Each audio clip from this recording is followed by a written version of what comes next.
aqui. Nós pedimos que o Senhor manifeste a tua presença, porque na realidade nós é que somos o convidado. O mundo é teu, todas as coisas são tuas, e o Senhor nos dá o privilégio de nós estarmos na tua presença. E eu queria te agradecer, ó Pai, te agradecer por esse privilégio de nós estarmos aqui, nesse lugar, nesse dia. Eu creio que cada um de nós não está aqui por coincidência. Eu creio que o Senhor planejou, o Senhor sonhou com esse momento, e o Senhor tem algo para fazer nas nossas vidas. E eu abro o meu coração, e eu tenho certeza que os meus irmãos também abrem o coração para ouvir de Ti, Senhor. Me surpreenda, Senhor, até com as minhas palavras. Que eu fale algo que eu saiba exatamente, veio do trono da graça. Porque eu quero sentar aos Teus pés e ouvir de Ti, ó Pai. Me convence do pecado, da justiça, do juízo. Me faz uma melhor pessoa, Senhor. Eu te peço em nome de Jesus. Amém. Amém. Deus tem falado muito ao meu coração e esses dias eu preguei lá em Fortaleza sobre transformação. E Deus tem falado muito ao meu coração nessa área de transformação. Mas uma transformação que não somente eu perceba que eu estou sendo transformada, mas que as pessoas que estão ao meu redor possam perceber uma transformação na minha vida. É interessante que, se nós deixarmos a vida nos levar, entra ano e sai ano e nós continuamos as mesmas pessoas. Continuamos lutando nas mesmas áreas, com as mesmas dificuldades. E eu não creio que Deus quer que a gente viva uma vida assim. Eu creio que Deus quer que a gente realmente vá de glória em glória em glória. E que, como eu era ano passado, que eu seja diferente hoje, esse ano. E que ano que vem eu seja diferente também. E cada dia mais eu possa parecer com Jesus. Que as pessoas possam olhar para mim e pensar, nossa. Hoje de manhã o pastor ele estava falando acerca do Bonk, né? Reinhard Bonk. E eu falei para a pastora Cristiane. O evangelista Reinhard Bonk, quando você está perto dele, é uma sensação que não dá para explicar. Porque assim, ele respira Jesus. Parece que você está andando com Jesus mesmo. E tem alguns homens de Deus que eu conheço, dentre eles, toda a honra, toda a glória seja dada a Jesus.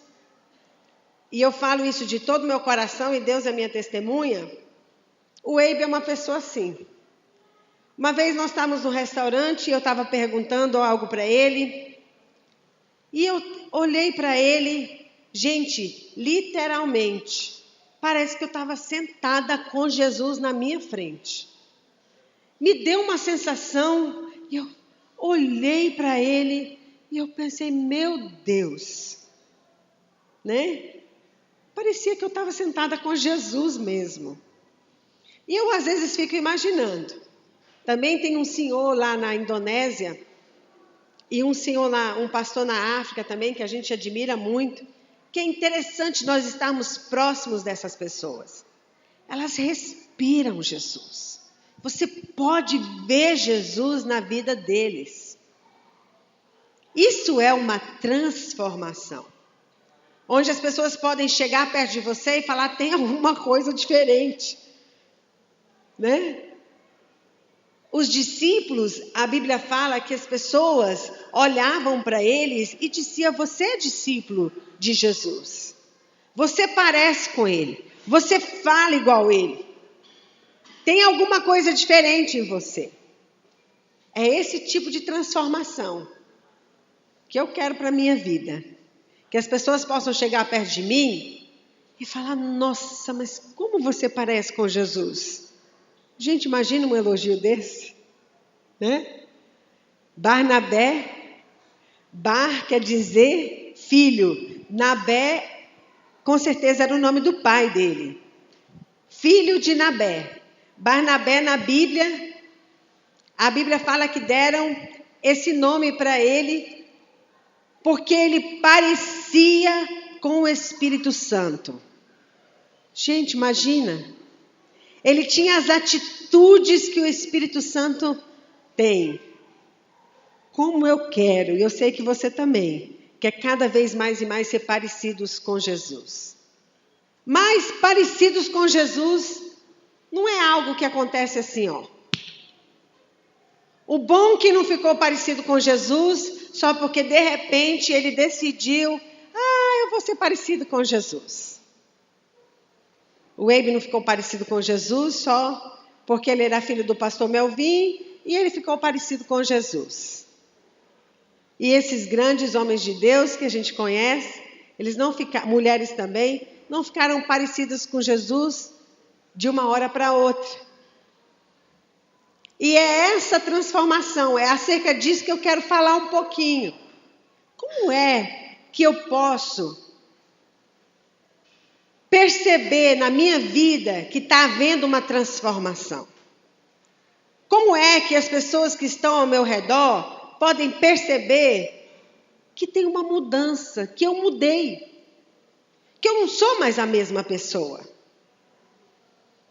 Como é que eu posso chegar no outro ano e ser diferente do que aquela pessoa que eu fui no ano de 2015? Será que tem uma maneira? Será que tem uma maneira de nós sermos transformados para que as pessoas percebam algo diferente nas nossas vidas? Não foi só a morte de Jesus que fala aos nossos corações, que nos impacta, mas a vida dele, a maneira como Jesus viveu, é impactante. Ele mudou, ele quebrou paradigmas. O jeito que Jesus viveu, a maneira dele de agir, marcou, transformou épocas. A maneira como ele viveu, as suas atitudes, os seus comportamentos, a sua palavra, como ele agia, demonstrava uma vida transformada, uma vida tocada por Deus. Se nós queremos que as pessoas percebam uma transformação nas nossas vidas, as nossas atitudes, os nossos comportamentos, a maneira como nós agimos, tudo isso tem que ser diferente. Antes eu tinha uma raiva, agora eu não tenho mais. Né? Antes eu perdia a paciência no trânsito, não podia um carro me cortar. Aí os homens começaram, né? Não podia passar um na minha frente. Agora eu já não sou mais assim. Antes, eu não sei, né? Como era você antes? Mas você percebe uma mudança na sua vida? Você está diferente? Porque se você não está diferente, tem alguma coisa errada. Se nós não somos transformados, se nós não estamos melhores pessoas, se nós não estamos com comportamentos diferentes, se nós não agimos diferente do que nós éramos, alguma coisa está errada. Porque não tem como nós termos um encontro com Jesus e sairmos do mesmo jeito. Né? Nós temos que ser diferente. As pessoas precisam perceber em nós, nos identificar através do nosso comportamento, da maneira que nós agimos. As pessoas identificavam os discípulos de Jesus pela maneira de ser deles. Nós identificamos as coisas. Se eu falar para vocês Toyota. O que você vai me falar? O que vem na sua cabeça quando eu falo Toyota? Carro. Se eu falar para você, que bom, K-I-B-O-M, que bom, o que vem na sua cabeça? Sorvete. Mas eu falei sorvete? Não, eu falei que bom. Se eu falar Colgate, pasta de dente, creme dental. Por quê? Porque você identificou. E se eu falar para você, cristão,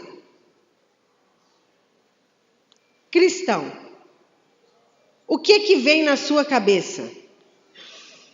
Vixe, crente. Infelizmente, gente, eu já vi pessoas que quando falam crente, vixe, é um trapaceiro, malandro, safado que ficou me devendo e nunca me pagou. A pessoa identificou o cristão, o crente, com um malandro, safado, trapaceiro que nunca me pagou. Que horror! Que horror! Quando as pessoas falam crentes, cristãos, elas têm que identificar algo. Crente, cristão, pastor, líder de célula. Nossa, uma pessoa trabalhadora, fiel, responsável, posso contar com aquela pessoa, pau para toda a obra, um homem honesto. Por quê? Porque as suas ações, os seus comportamentos têm que falar quem é um cristão. E não é de uma hora para outra, gente. Nós não nos tornamos tudo isso de uma hora para outra. O que isso tem a ver com conferência do MDA, da visão do discipulado? Tudo a ver, gente. Tudo a ver. Nós estamos discipulando pessoas. Nós estamos investindo em pessoas. Mas eu não posso investir em uma pessoa se a minha vida está toda destroçada. Eu preciso escolher ser um modelo. Esses grandes homens de Deus, que a gente chega perto deles e a gente sente a presença de Deus na vida deles, eles não se tornaram homens de Deus de uma hora para outra. Eles fizeram escolhas. Escolhas. Eu lembro quando eu era bem nova, e eu ainda estudava, né? Estava naquela época que chamava segundo grau. E eu lembro que eu tinha um professor e era uma prova, um simulado de física, e naquela prova, que era extremamente importante, eu estava lá fazendo a minha prova, e aí tinha um rapaz que era super inteligente que estava lá perto de mim. E o simulado é marcando, né? Então, tinha questão que eu olhava, o meu está errado. Então, esse rapaz ele é muito inteligente, então vou colocar o que ele está botando. E aí, eu tirei uma boa nota. E depois, o Espírito Santo começou a me incomodar. Eu pensei, meu pai, eu estou lascada agora. Nota de fim de ano simulado. O que eu vou fazer? Eu me lembro até hoje, o nome desse professor era Ronaldo.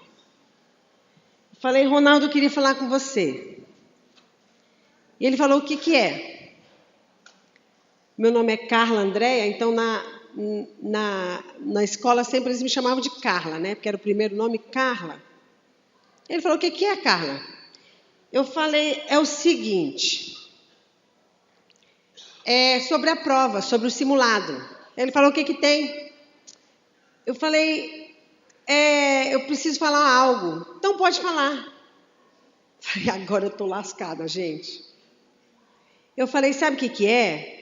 É que aquela prova, eu não merecia aquela nota. como você não merecia aquela nota? Eu falei, é porque eu colei. O quê? Gente, eu tremi nas bases. O Ronaldo era um professor enorme, grandão, ele era grande. E ele falou, você colou no simulado? Falei, colei. Aí ele falou assim, você sabe que eu podia te dar 0? Eu falei assim, agora foi. Ele vai me reprovar. Eu falei, eu sei. Mas essa nota não é minha. E eu colei. Ele falou, tá bom, Carla. Não tem problema não. Eu vou deixar essa nota porque você me falou. Tudo bem. Gente, eu saí de lá tão aliviada. Arriscada de ter ficado reprovada. Mas eu saí de lá aliviada. Aí tinha outra prova.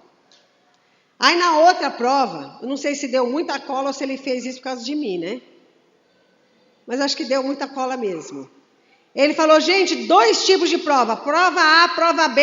Uma fila de A, uma fila de B, uma fila de A, uma fila de B. Só que deu alguma coisa lá. E ele botou perto da Carla 2 filas de A. Aí, tudo bem, 2 filas de A. Deu uma confusão lá na sala, não sei o que foi, nem me lembro mais o que foi. Aí, ele recolheu as provas, todo mundo fez as provas, mas eu não me lembro que deu algum problema. E ele me chamou. Ele falou, Carla, o que aconteceu aqui nessa sala? Eu quero saber. E eu sei que eu posso confiar em você.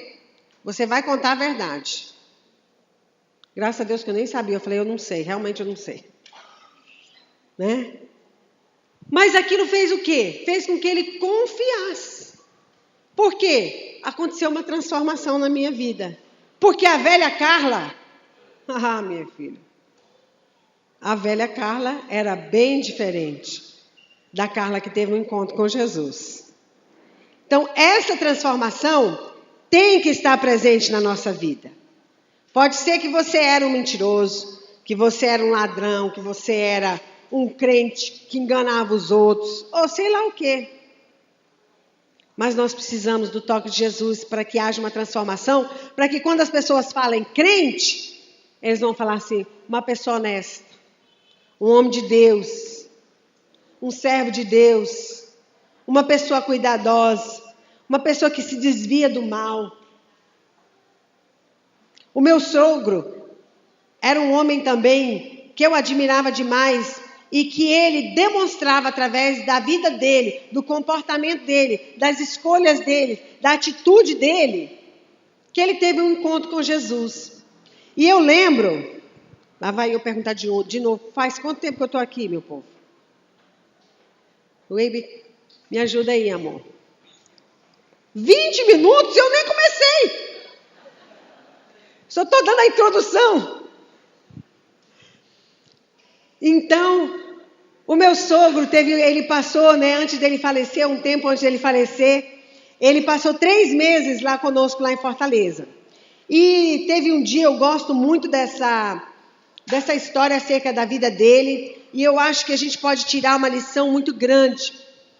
Ele já era um senhor de idade, ele estava com câncer de próstata, ele passou 3 meses lá conosco, e eu lembro que teve um dia que nós, a família toda e a filha Ângela, né, a mais velha, estava lá conosco e nós decidimos que a gente ia sair para fazer umas compras. E eu lembro que o meu sogro, ele não estava sentindo muito bem, ele queria ficar em casa. Então ele ficou em casa. E as portas estavam todas abertas, nós tínhamos uma outra secretária e ela era toda assim, bem cearense mesmo, bem animada, né? E eu lembro que ele pegou, sentou lá na cama, deitou na cama, e ela entrou, e ela foi passando pano no chão.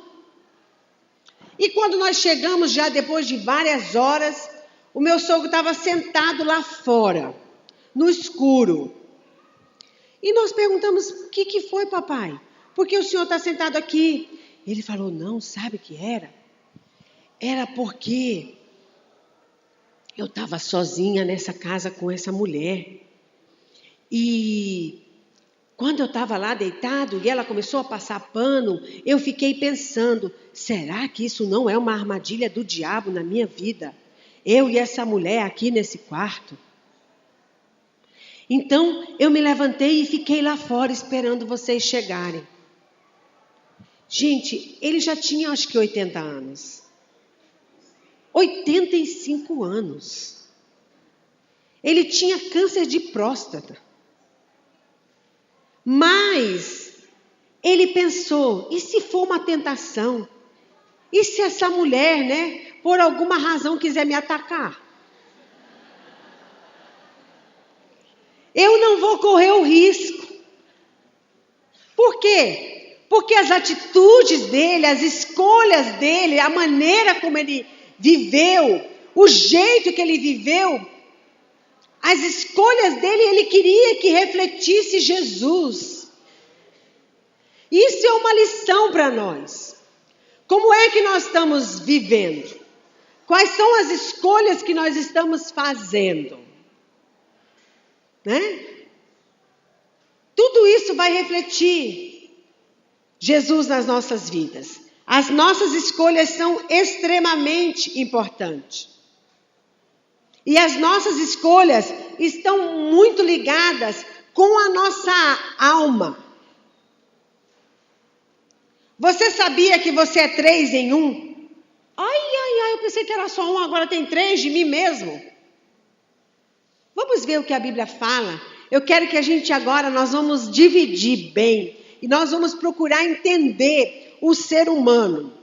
O ser humano, eu acho que é uma das coisas mais complexas, mais diferentes para ser entendida.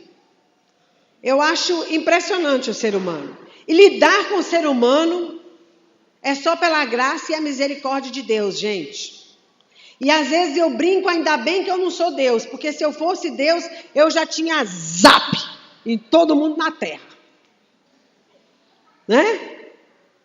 Mas Deus é tão gracioso. Hoje de manhã nós tivemos um tempo tão maravilhoso. Ele acredita em nós. Mesmo a gente sendo tão complicado, tão diferente, tão louco. E hoje nós vamos falar um pouquinho acerca de nós. Vamos tentar entender um pouco de nós, quem nós somos. Como é que nós somos constituídos? Por que às vezes eu tenho atitudes que eu não quero ter? Se eu sou salvo. Pastor André, vamos ter uma luz aí acerca disso, Eu quero representar Jesus bem, a minha vida. Então eu tenho que entender um pouquinho. Como é que eu sou feito? Como é que eu sou constituído? A nossa alma. A Bíblia fala em 1 Tessalonicenses 5:23, como é que nós somos constituídos? Como é que nós somos feitos? Vamos abrir rapidinho e vamos ver aqui em 1 Tessalonicenses 5:23. Fala assim.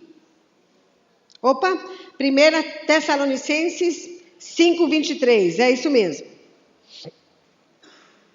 Que o próprio Deus da paz os santifique inteiramente. Só dele falar inteiramente, já mostra que tem divisões aí. Mas olha o que ele fala. Que o próprio Deus da paz vos santifique inteiramente. Que todo o espírito, a alma e o corpo de vocês sejam preservados irrepreensíveis na vinda do nosso Senhor Jesus Cristo. Então aqui a Bíblia é bem clara que nós somos espírito, alma e corpo. E antes de nós sermos um corpo ou uma alma, a Bíblia coloca que nós somos, em primeiro lugar, um espírito. Nós fomos criados à imagem e à semelhança de Deus, e Deus é um espírito. Então, primeiro, antes do nosso corpo, das nossas emoções, da nossa alma, nós somos um espírito. E é interessante nós entendermos acerca disso. Por quê? Porque quando nós nascemos de novo, quando nós entregamos a nossa vida para Jesus, o que nasce de novo é o nosso espírito. O nosso espírito nasce de novo. Lembra quando Adão estava no jardim do Éden e Deus falou para Adão: se você pecar, certamente morrerás. Adão pecou, ele imediatamente morreu? Não. Tecnicamente. Ele morreu espiritualmente. Ele foi separado de Deus. O pecado separou Adão de Deus. E com aquela separação, o espírito de Adão já não era mais aquele espírito novo. Já tinha aquela natureza pecaminosa. Então, sem Deus, o nosso espírito é como se tivesse morto dentro de nós, separado de Deus.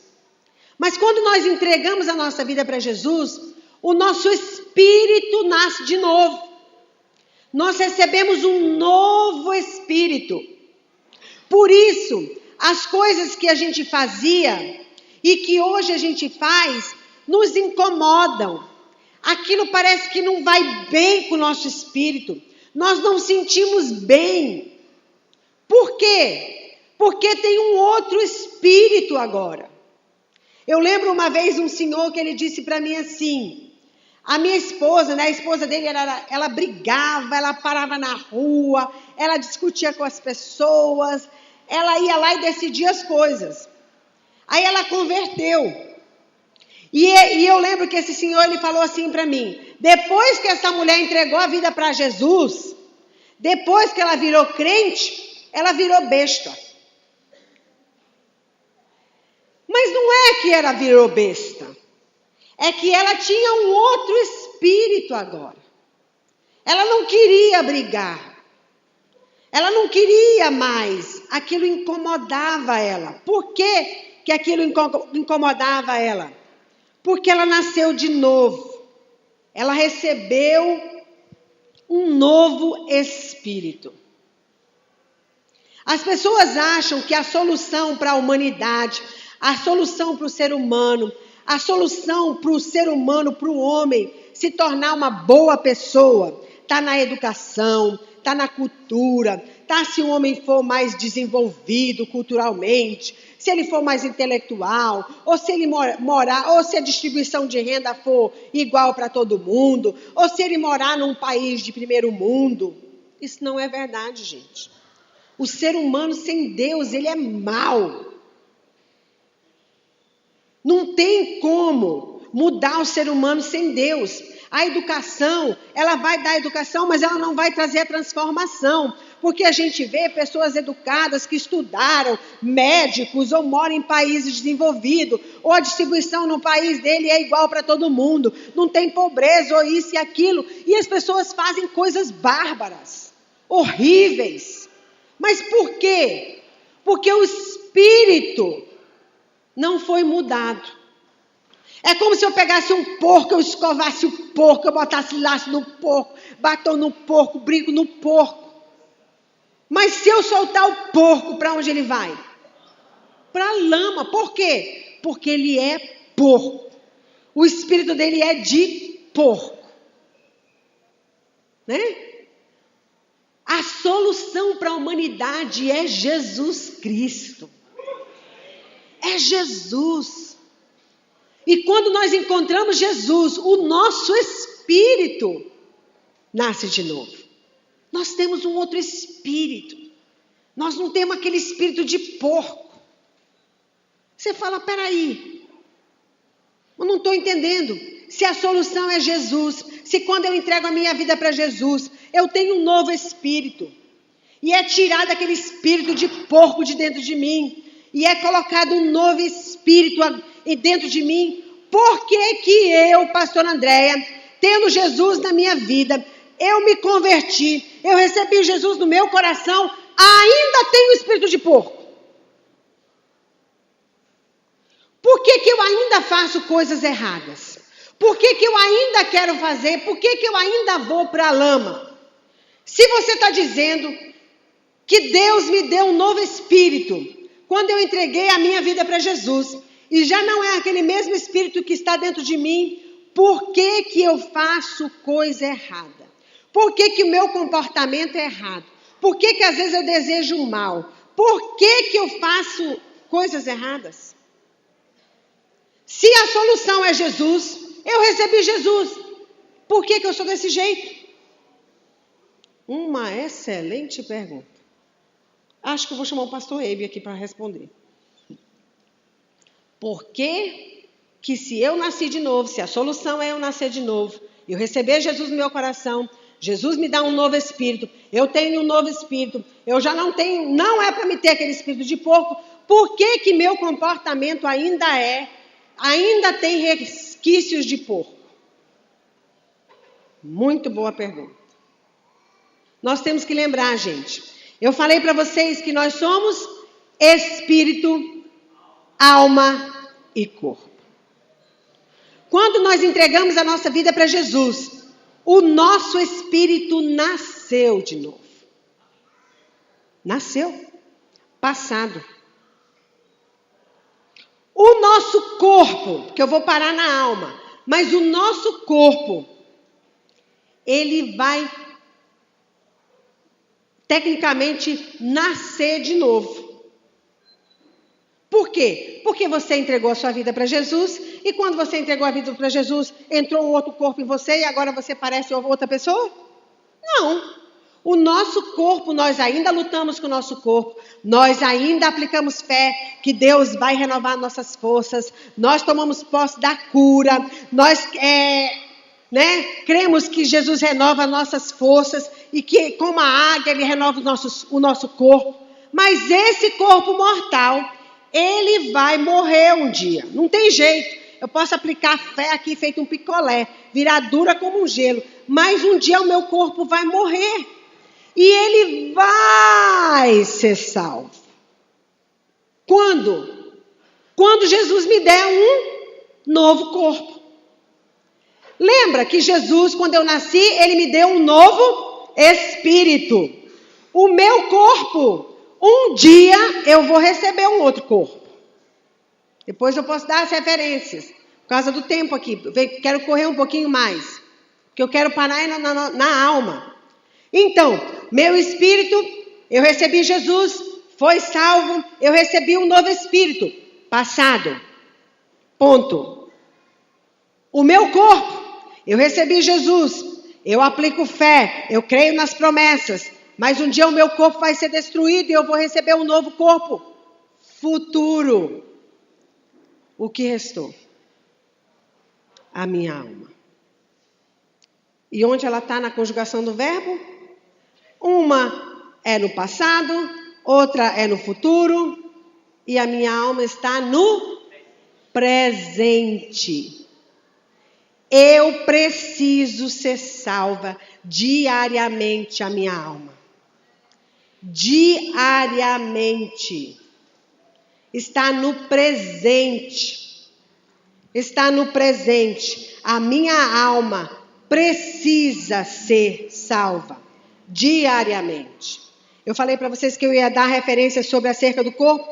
1 Coríntios 15, 42, 44, fala que Deus vai nos dar um novo corpo. Anote lá, futuro. Mas a minha alma precisa ser salva hoje. E esse é o ponto que eu quero abordar. Por quê? Porque é a alma que as pessoas vão ver, sabia? É a sua alma, são as suas escolhas, é o seu comportamento, é aquilo que você escolhe ou não fazer, é a maneira que você age. Isso está ligado diretamente com a nossa alma. Então, quando eu peco, quando eu tenho um comportamento, quando eu ajo de determinadas maneiras, quando eu faço algo, quando eu me comporto de maneira diferente do que a Bíblia diz para mim me comportar, não é o meu espírito que está com problema. Não é o meu espírito, porque o meu espírito já foi salvo. Eu já tenho um novo espírito. Não é o meu corpo no sentido físico, matéria, num certo sentido que está com problema. Por quê? Porque o meu corpo um dia vai ser salvo. Eu vou receber um novo corpo. Então o problema está onde? Está na minha alma. É a minha alma que é o lugar onde eu faço as minhas decisões. E é lá que eu preciso de santificação, de salvação, de transformação. Por quê? Porque as pessoas vão ver as minhas escolhas. Como é que eu me comporto? Então é nela que eu quero parar. Então se o problema está na minha alma, como é que essa bendita foi feita dentro de mim? Se eu ajo de determinadas maneiras e está ligado diretamente à minha alma, como é que a minha alma foi constituída? Como é que eu me tornei uma pessoa? Como é que apareceu a alma da Andréia? Como é que apareceu essa alma que escolhe amar bolo de chocolate? Como é que apareceu essa alma que gosta de, sei lá de quê? A nossa alma, que fala das nossas emoções, das nossas escolhas. Nós fomos constituídos como sujeito, aparecemos até antes da gente nascer. Ai, meu pai, agora ficou terrível. Já falando de alma, e agora que eu era antes de eu nascer, agora ficou complicadíssimo. Como é que eu já existia antes de eu existir? Que louco! Na realidade, a nossa alma ela é constituída antes de nós nascermos, sabia? Por quê? Porque nós somos frutos de um desejo ou de um não desejo de alguém. Os nossos pais nos desejaram ou não nos desejaram. E quando eles nos desejaram, eles criaram expectativas acerca de nós antes da gente existir. Então, antes de eu nascer, eu já existia. Aonde eu existia? No pensamento, no desejo, na vontade ou na não vontade de alguém, da minha mãe ou do meu pai, né? E aquilo tudo vai nos constituindo como pessoas, como sujeito.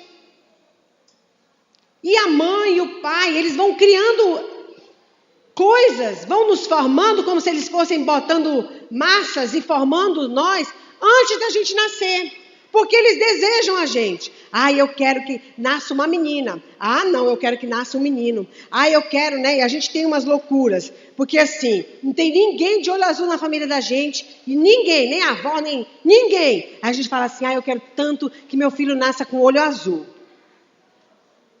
Né? Por que esse menino não nasceu louro? Puxou para minha tataravó. E a gente vai criando expectativas acerca das pessoas. Ah, ela vai ser gorda, ela vai ser magra. Ah, ela vai ter o cabelo liso. Não, ela vai ter o cabelo enrolado. E quando a pessoa nasce, aquele ser nasce. O pai ou a mãe da gente olha para a gente e fala, meu Deus, puxou o nariz do avô. Que coisa horrível. Ou isso ou aquilo. E quando ela fala sobre isso, ela já está te dando uma identidade ou te constituindo como um sujeito, como uma pessoa. Então a sua alma é como se ela estivesse sendo formada ali, naquele momento, na sua vida, no decurso da sua vida. Por isso, a maneira como eu ajo, os meus desejos, as minhas vontades, está muito ligada com a história de vida minha. Eu lembro uma senhora que uma vez ela me falou assim, que ela era uma pessoa desconfiada.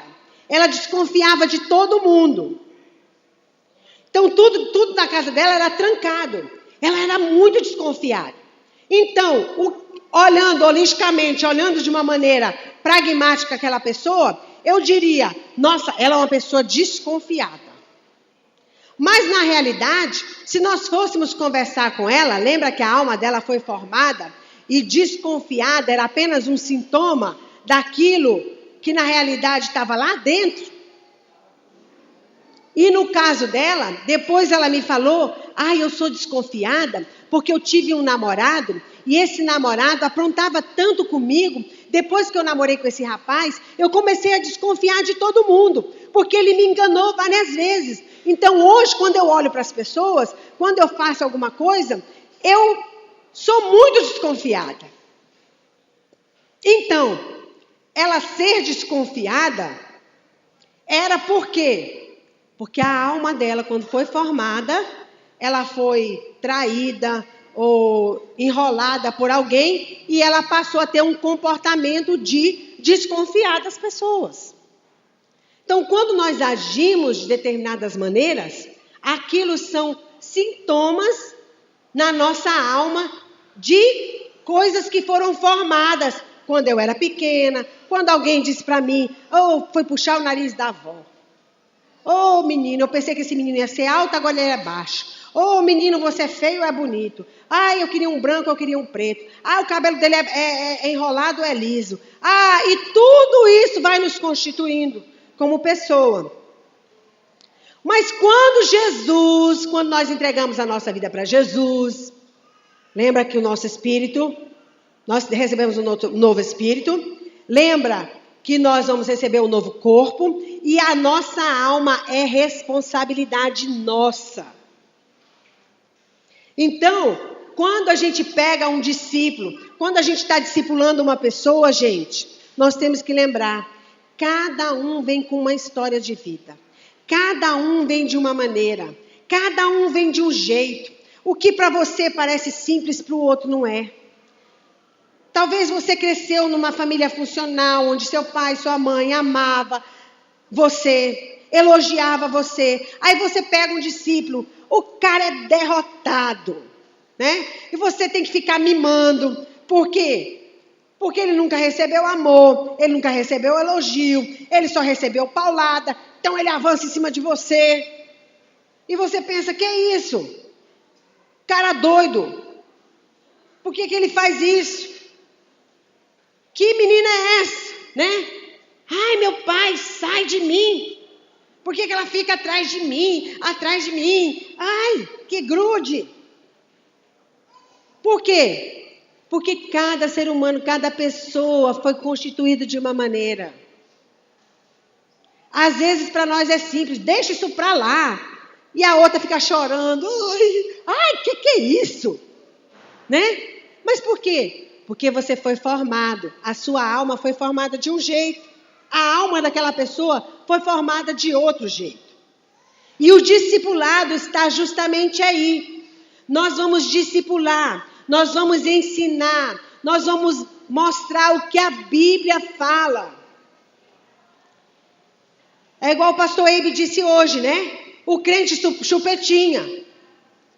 Para você, talvez não faz diferença. Você entra na igreja, se o pastor falou com você ou não falou, tanto faz. Mas para outro, o pastor passou por mim, não falou comigo, parece até que virou a cara a mulher dele. Mas por que essa pessoa é assim? Para com essas paranoias. Por quê? Talvez ela foi rejeitada. Né? Talvez ela foi rejeitada. Eu lembro uma vez uma senhora que ela falou para mim que ela era tão feia, mas tão feia, mas tão feia quando ela nasceu, que a mãe dela escondia ela dentro do guarda-roupa quando os vizinhos chegavam para visitar. Ela falou para mim. E ela era uma pessoa super carente. Ela era uma pessoa super carente, ela não podia ter uma amizade, ela grudava na pessoa, ela sufocava os homens, nem queriam ela. Mas por quê?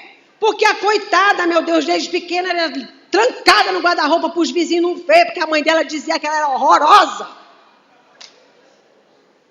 Pode. Né?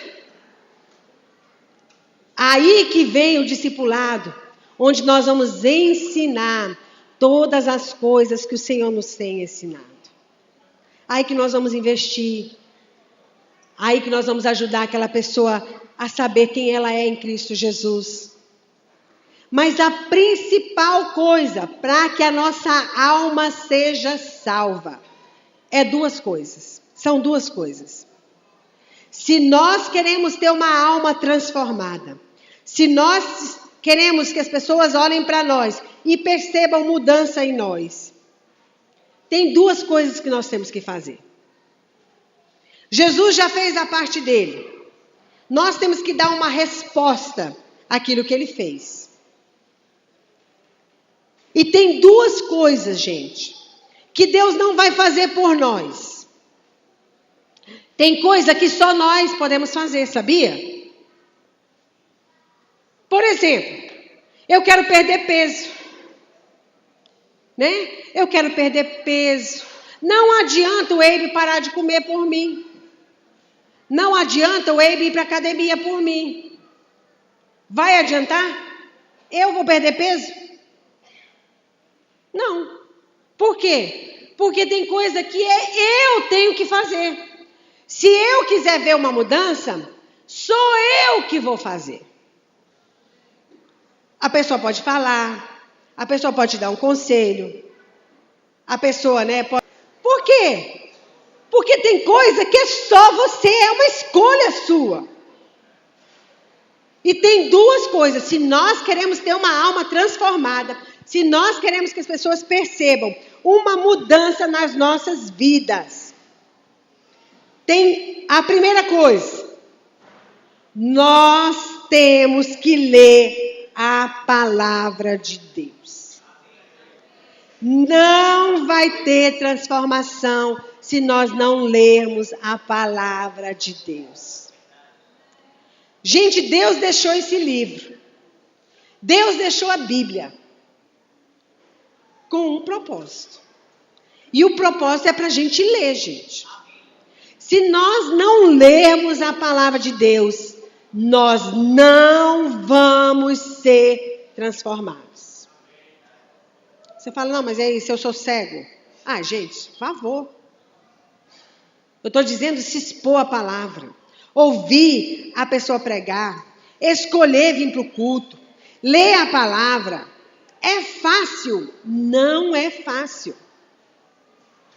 Mas a palavra de Deus fala, e eu já estou assim no limite dos limites, em Salmo 119, 105, você pode anotar aí. Lâmpada para os meus pés é a tua palavra. É a palavra de Deus que vai nos dar luz. É a palavra de Deus que vai nos transformar. É a palavra de Deus que vai nos lavar. É a palavra de Deus que vai esquadrinhar o mais profundo do nosso ser. É a palavra de Deus que vai atingir áreas das nossas vidas que a gente não tem noção. É a palavra de Deus que vai nos revelar as coisas que estão erradas na nossa vida. E quando foi que isso começou? E por que isso começou? Pode ter um pastor mais poderoso. Você fala, eu quero ser um grande homem de Deus, uma grande mulher de Deus. Ora aí por mim que eu vou sair daqui um grande homem de Deus, uma grande mulher de Deus. Não vai. A oração ajuda, a imposição de mão é bíblica? É, mas é igual exercício, meu irmão. Se eu não for ralar lá na academia, não tem pastor que põe a mão na minha cabeça. Apesar que o pessoal diz que tem uns pastores que a pessoa ora, as calças até caem, que a pessoa emagrece na hora. Eu ainda não encontrei um desses. Né? Também a gente também não pode limitar o Espírito Santo. Ele pode fazer o que ele quiser. Mas se eu não fechar minha boca, se eu não for fazer exercício, não tem jeito, gente. A Bíblia é do mesmo jeito. Se eu não ler a Bíblia, se eu não me expor, se eu não vir para o culto, se eu não escutar a palavra, eu não vou ser transformada. Eu vou ser transformada através da leitura da palavra. Você quer a sua alma transformada? Você quer que as pessoas percebam que você é uma pessoa transformada? Então nós temos que ler a Bíblia. Ponto. Tem jeito. Nós temos que ler a palavra de Deus. Não é fácil, não é fácil. É uma decisão diária. Mas eu tenho que ler a Bíblia. Eu fiz uma frase aqui que eu coloquei assim: a relação com Jesus se constrói através de uma escolha diária de se estar com Ele. Se eu não escolher estar com Jesus, não tem jeito de eu ser transformada. Não tem jeito de eu ser transformada. Qual é o tema da nossa mensagem? Transformação através da palavra de Deus. Por quê? Porque a Bíblia é como se fosse um médico. Você tem um problema, você tem um pecado, você tem uma área que você quer vencer, você quer ver uma transformação. Você vai no médico e o médico vai te diagnosticar. O médico vai dizer o que você tem. A Bíblia, ela nos diz o que a gente tem. Mas Deus é tão maravilhoso que Ele não somente nos diz o que a gente tem, mas Ele nos dá a solução para aquele problema. E Ele nos fala como é que a gente pode resolver aquilo. Então, com a leitura da palavra de Deus, eu tenho o diagnóstico do meu problema, do meu pecado, da situação que eu estou esperando um milagre. Eu tenho o diagnóstico. Aí só o médico diagnosticar, falar para você o que você deve fazer, resolve o seu problema? Não. Se eu vou no médico, o médico me dá um diagnóstico, ele diz qual é o meu problema, ele fala o que eu devo fazer, eu saio de lá curado? Não. Por quê? Porque eu tenho que fazer algo. Eu tenho que obedecer. Não adianta eu ler a Bíblia e não obedecer. Se a Bíblia fala que é para mim como esposa ser submissa para o meu marido, e eu não faço, eu resolvi o meu problema. Se a Bíblia fala que é para os homens amar a sua esposa, e a pessoa não ama, eu resolvi o seu problema. Se a Bíblia fala para nós criarmos os nossos filhos dessa e daquela maneira e eu não faço, eu resolvi meu problema. Se a Bíblia fala para me confessar os meus pecados, para ser curado, eu resolvi meu problema se eu não faço? Não. Eu tenho que ler a Bíblia e obedecer. Quando eu era jovem, eles fizeram uma música assim: o alfabeto é ABCD, o nosso é obedecer. O alfabeto é ABCD, o nosso é obedecer. Verdade. Eu leio a Bíblia e eu obedeço. E a minha alma, o meu comportamento, a minha maneira de agir, a minha maneira de ser vai ser transformada. Vai ser mudada, gente. É a nossa responsabilidade. Deus já nos deu um novo espírito. Deus vai nos dar um novo corpo no futuro. Mas o presente, a minha alma, meu comportamento, a minha maneira de agir, a minha maneira de ser, é minha responsabilidade. E isso só acontece quando eu escolho. Eu vou ler a Bíblia e eu vou obedecer. Ah, pastora Andréa, vai me desculpar. Aleluia. Vai me desculpar, mas isso aí, aqui é uma conferência do MDA. Isso é coisa básica.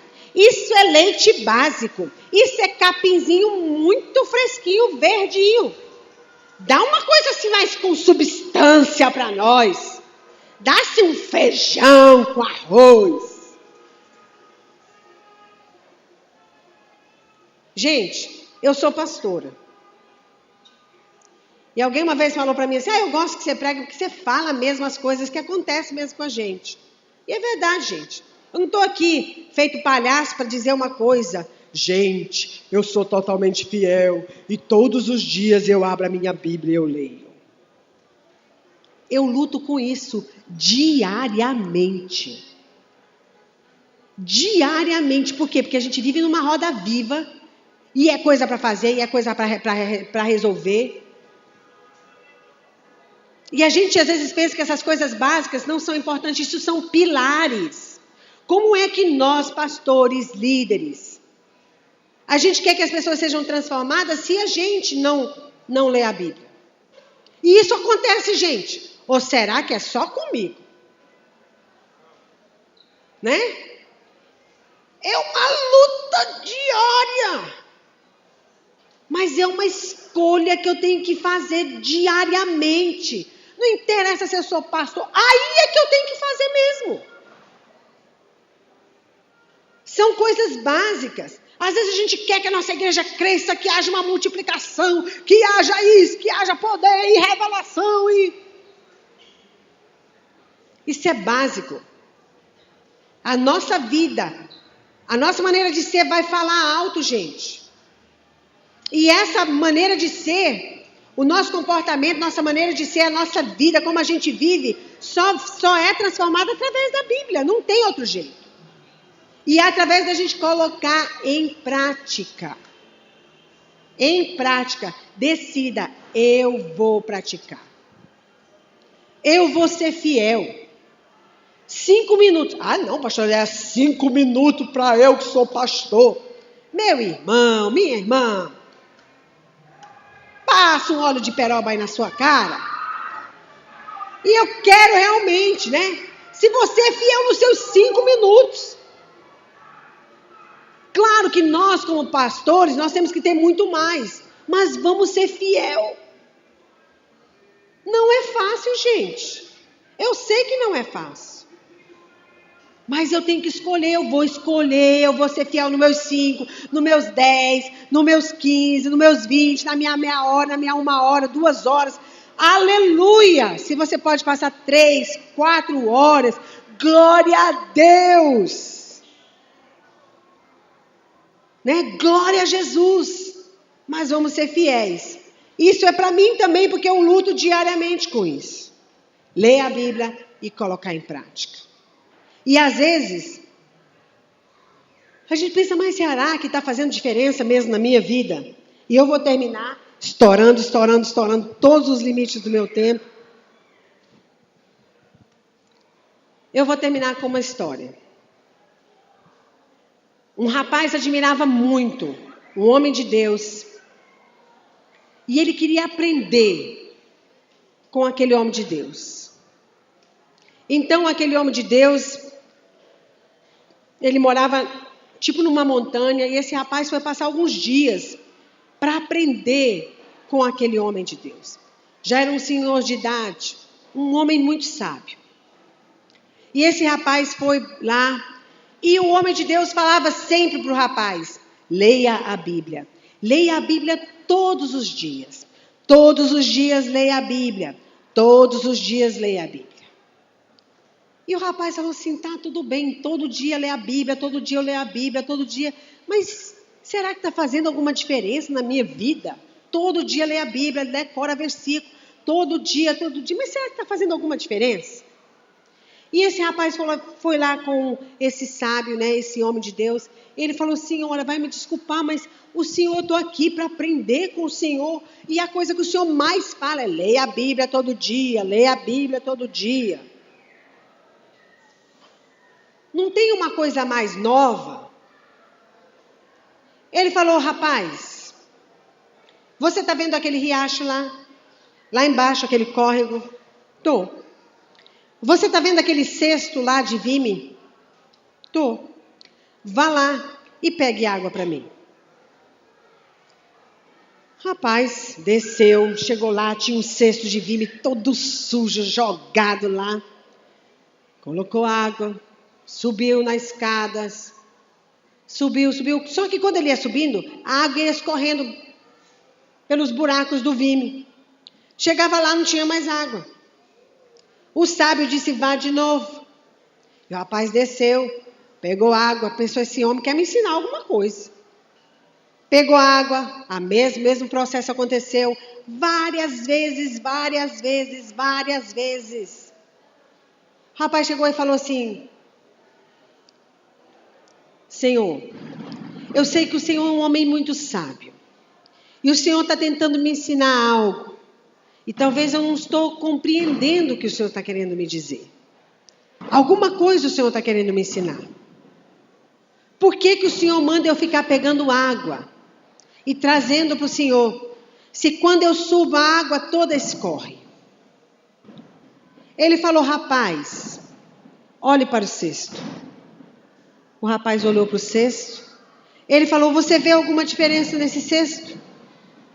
Ele falou: a estrutura do cesto é a mesma, mas você vê alguma diferença nesse cesto? O rapaz olhou e, para surpresa do rapaz, ele viu que aquele cesto estava limpo. Toda aquela sujeira, as teias, as cróstatas, tudo que estava ali naquele cesto por anos, tinha sido limpo com o carregar da água. Toda a crosta da nossa vida, toda a teia, toda a sujeira, parece que não está fazendo diferença. Mas quando a gente lê a Bíblia, a gente está carregando água. Vai fazer diferença.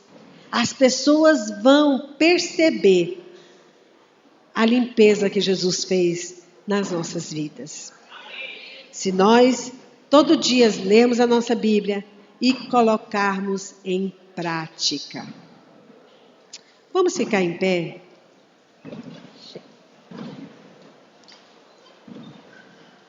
Senhor Jesus, eu peço que o Senhor nos ajude a realmente colocarmos em prática a Tua Palavra.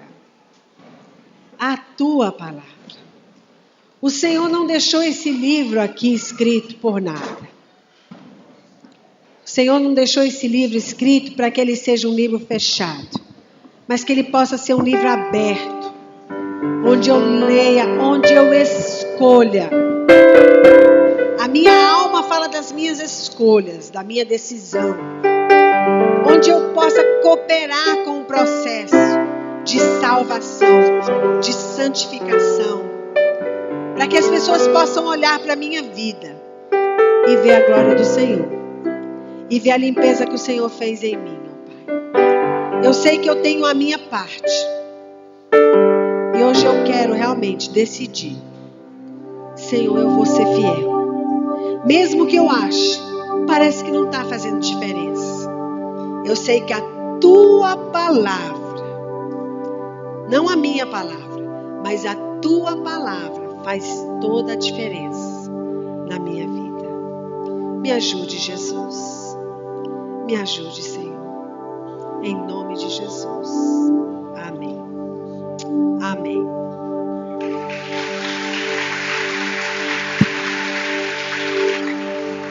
Aleluia. Aplauda mais forte o Senhor. Somos transformados através da palavra e da obediência. Põe a mão no seu coração. Nós vamos ter agora um intervalo, mas antes de irmos para o intervalo, vamos pedir ao Senhor esse coração obediente.